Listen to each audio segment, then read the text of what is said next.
All right, y'all. Once again, please like, share, subscribe, hit that notification bell. Helps with everything, the engagement, and continue to make good content for y'all. We lost a lot of lives. Oh, yeah. You know what I'm saying? In 2020. What was the biggest celebrity L or death that hit home for you the most? As you know, the 6 Hours Foundation, where it birthed from basketball. You know what I mean? Word. So, Shout out to the Hoopers. so for me, it was Kobe Bryant, because Kobe Bryant is my guy, and also too, he died on my birthday. Shoot, bro. So you know what I mean. February 20. January 26th. 26th. So you know what I mean. I was on my way to a location with my friends, and we're in the car just about to get out, and they're like, "Yo, Kobe died," and I'm like, "Whatever." I didn't take it because I remember recently they had like The Rock died, and that was like The Rock's father's dying. No. There was just like sometimes they have those Hulks. Oh like, yeah.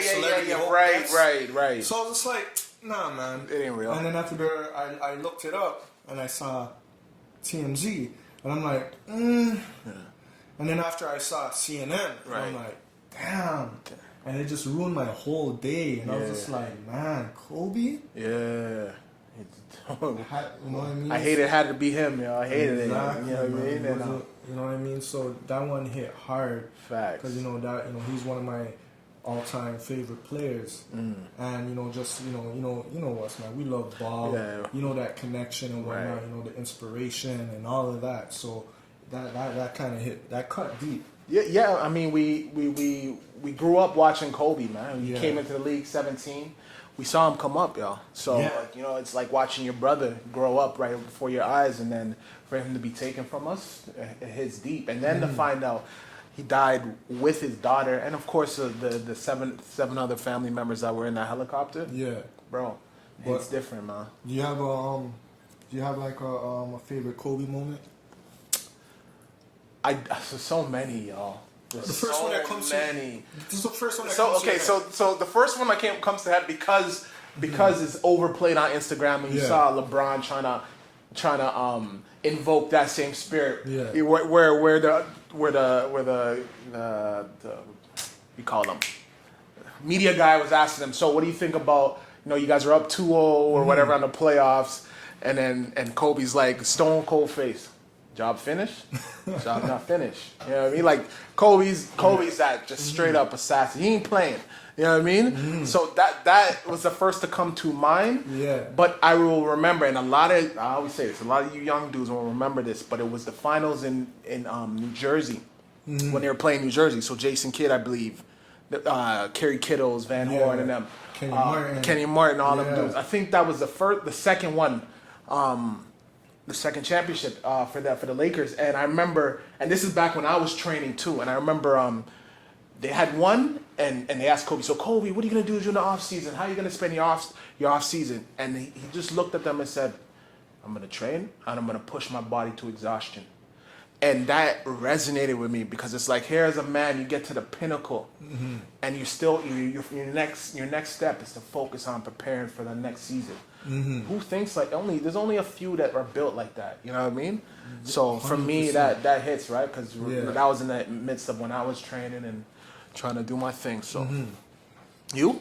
For me, man, it's not like a one thing. Yeah. But it's just how okay, let me give you a little story. So, like, with Kobe now, Kobe wasn't my favorite player to start with. It was kind of, like, earned in the sense. So, like, Vince was my guy. Right. Kobe surpassed Vince. Yeah.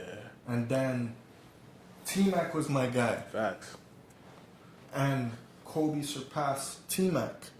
And then after the year when he went up in, I think it was 2008, I believe, when the Celtics won the championship. Yep. That year is when I'm like, yo, Kobe was my favorite.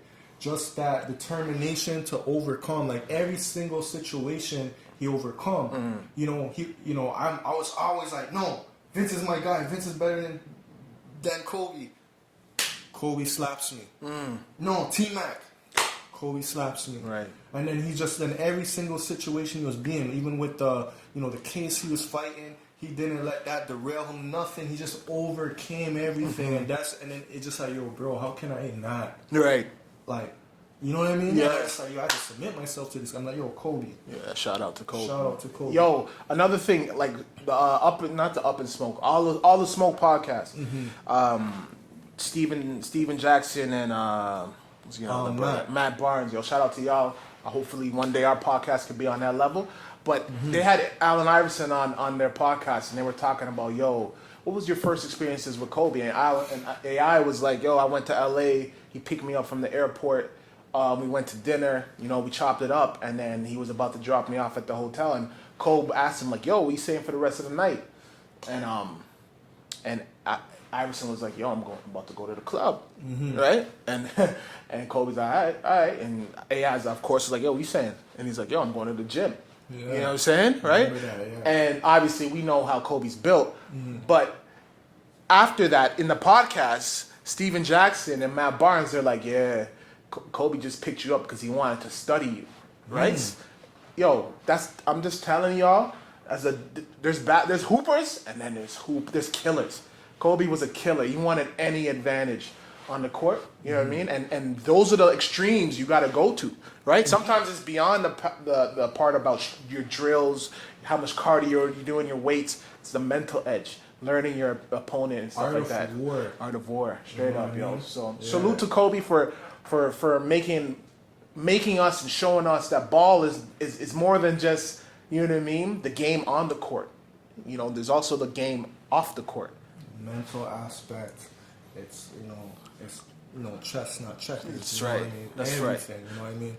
Right. It's just like, it's just a kind of parallel. It's kind of like with Tyson. Yeah. You know what I mean? He had his opponents beat before the fight even started. Right. He had people fearing guys before the fight even started. Like Tyson used to say, like, yo, he looked guys in their eyes, and then he just knew, like, yo, the fight's done. Right. I got you. Right. You know what I mean? Right. It's just that mental fact. Yeah. And then Tyson also said that, like, he used to be nervous before fights. Yeah.